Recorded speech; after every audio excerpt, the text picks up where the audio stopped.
Dostlar və dəyərli izləyicilər, ümidvaram ki, yaxşısınız və bu gün sizlər üçün necə deyim, maraqlı bir video çəkəcəm və sizə çalışdığım qədər bol-bol dəstək verəcəm və çalışacağam ki, videonu çox uzun etməyim. Bilirəm ki, uzun edəndə bəzən sıxıcı ola bilər və sizlərin də çox vaxtını almaq istəmirəm. Burada 4 dənə sual tipimiz var. 3 dənə daha doğrusu. İlk 4 sual paragraf sual tipi, 5-dən 8-ə və mənim favori sual tipim adlar tipi və 9-dan 13-ə true false not given sual tipləri. Gəlin birinci belə başlayaq. Bu ilk sual tipləri görürsünüz. Bu sual tiplərini həmişə axırda etməyə çalışın. Bunu çox adam bilir və amma bu yeni bir taktika deyil. Amma onu etməyin müəyyən yolları var.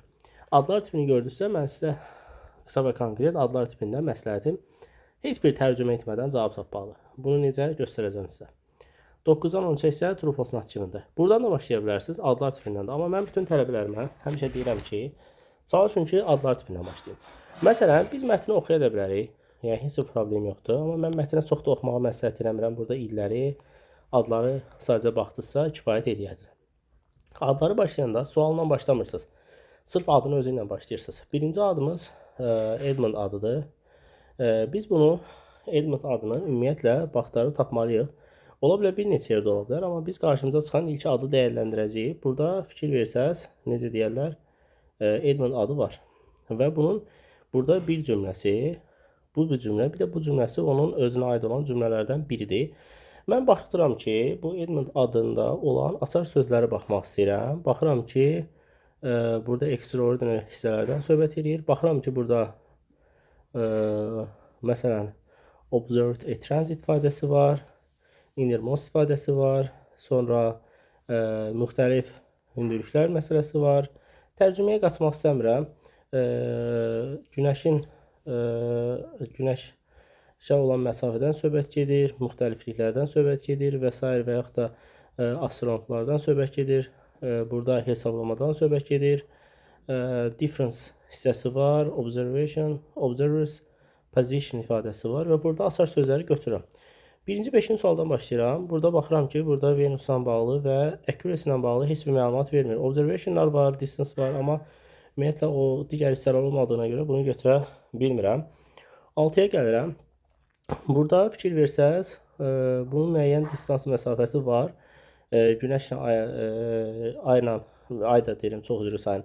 Yerlə günəş məsafəsi söhbəti var və burada observation of transit məsələsi də var.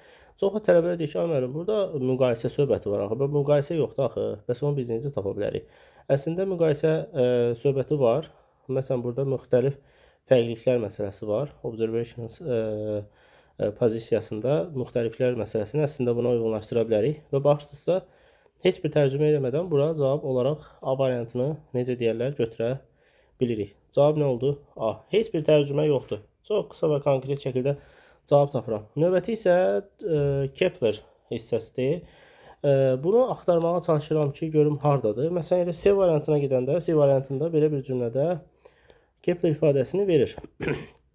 Burada başlayıram. Burada yenə də məsafələr, planetlər, planetlərdən günəşə olan məsafədən, onların sürətlərindən və ölçülə bilən və asanlıqla qeydə alınma hissələrindən söhbət gedir.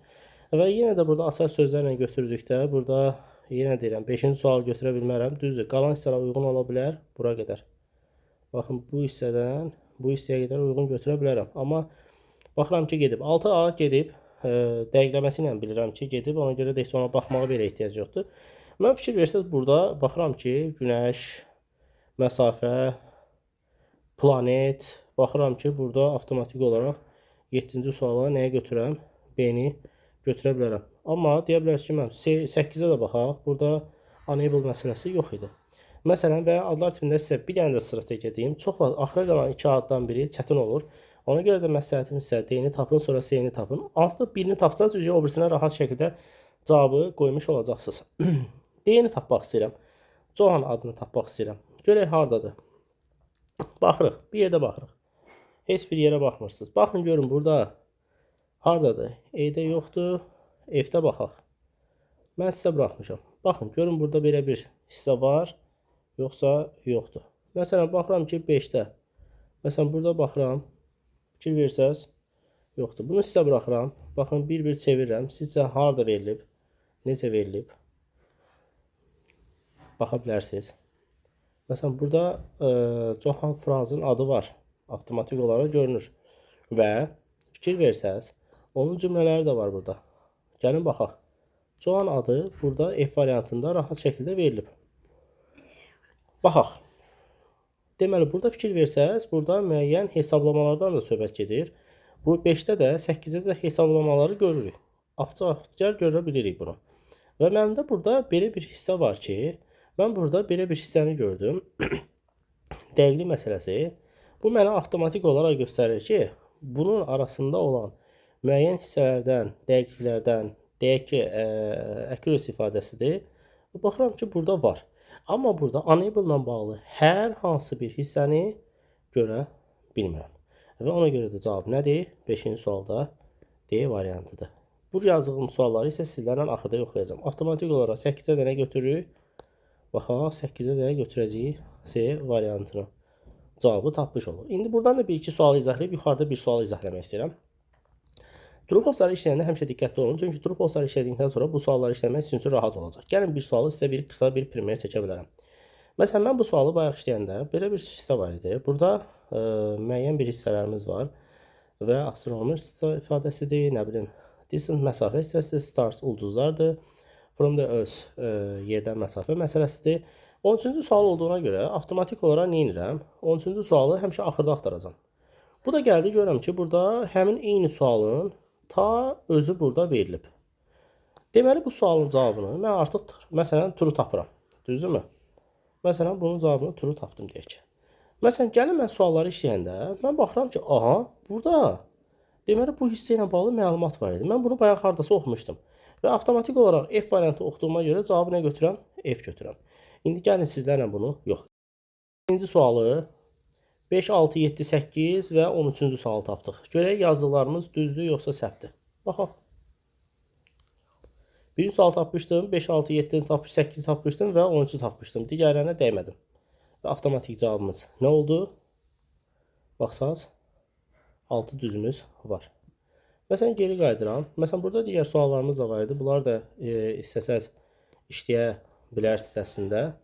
Məsələn, burada necə deyim? Məsələn, burada müəyyən nəyəsə qarşısını almaqdan söhbət gedir. Burada gələcək araşdırmalarla bağlı söhbət gedir.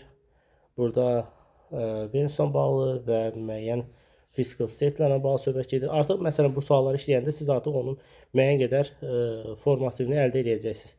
Reading çətin deyil. Sadəcə düzgün strategiya və əgər müəllimlə hazırlaşırsa, siz onlardan strategiya tələb edin və özünüzlə müəyyən strategiya araşdırın və mənim video dərslərimə baxmağınız kifayət edir.